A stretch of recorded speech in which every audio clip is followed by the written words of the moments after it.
back to the Shipper Update. I'm Zach Strickland here with Anthony Smith, our lead economist. Anthony, I know it's Thursday, so you're itching to get to those jobless claims, right? That's right. Thursday means only one thing, really, and that means it's time for initial jobs claims. It gets updated every Thursday, and so weekly index sales, some volatility is normal here when you see some upward and downward movements that are a little bit spiky from time to time. But the most recent number came out at 215 applicants for initial jobs claims, which is a downward movement from the previous 232 applicants. So this is a very strong showing for initial claims. It's right where you kind of want to see them. Anything under 250, I think, is just fine.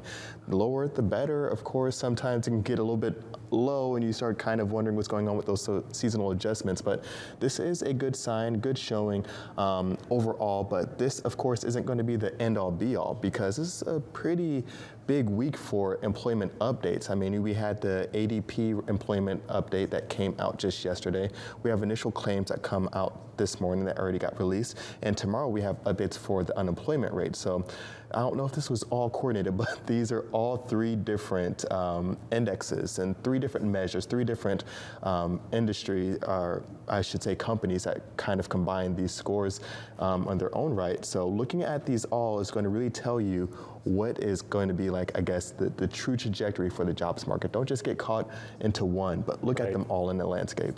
Yeah, what does the ADP one tell us about? So the ADP shows employment levels, how many jobs were added. And so this is a little bit interesting because this is why you have to take in so many different points of information, because the ADP showed that there were 475,000 employment or payrolls added in the most recent month for February. But there's a little bit weirdness going on because the previous month had a pretty substantial revision. It originally showed that there was going to be, I think, an add of, or a decline of over 300,000.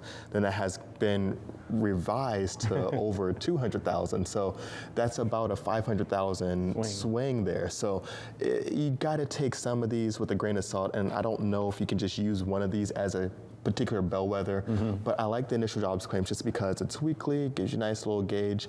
But when you look at some of them, you gotta have to let's say, hey, this is what this one's saying, this is what this one's saying, and this is what this one's saying.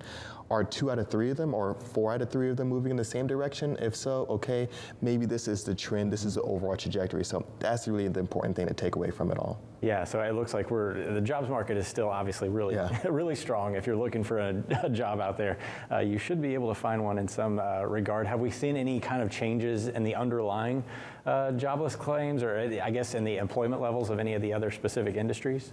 So industries for this time or this month, we saw definitely a lot in hospitality, restaurants. Services coming back. Services, things like that. So that was definitely a hot one. We did also see an uptick in maybe some of the more white collar jobs, but also saw a pretty substantial growth in manufacturing. As we know, that's been one of the hot areas that's really been hit hard with those shippers upstream is, hey, we don't have enough folks, enough skilled labor working in those factories and those manufacturing centers. So that's going to be one of the ones to kind of watch closely. I didn't hear too much from construction this last month, but I know there is still a lot of demand there for sure, especially for labor there. So I'm not going to rule that one out because there's still a lot going on.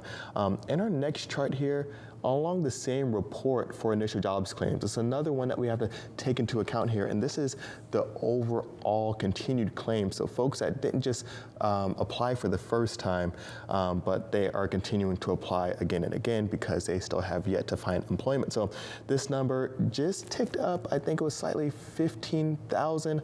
As you can see, it's been moderating at this lower trend for the past few weeks here.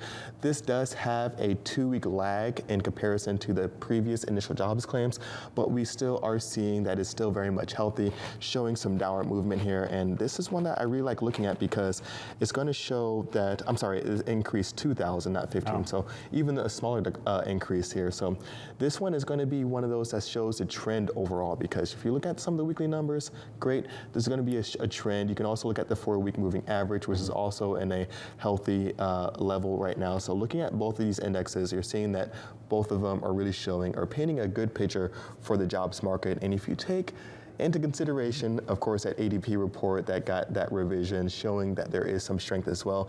Tomorrow, Friday, we'll be watching for that unemployment rate, see if it does indeed dip below that 4%.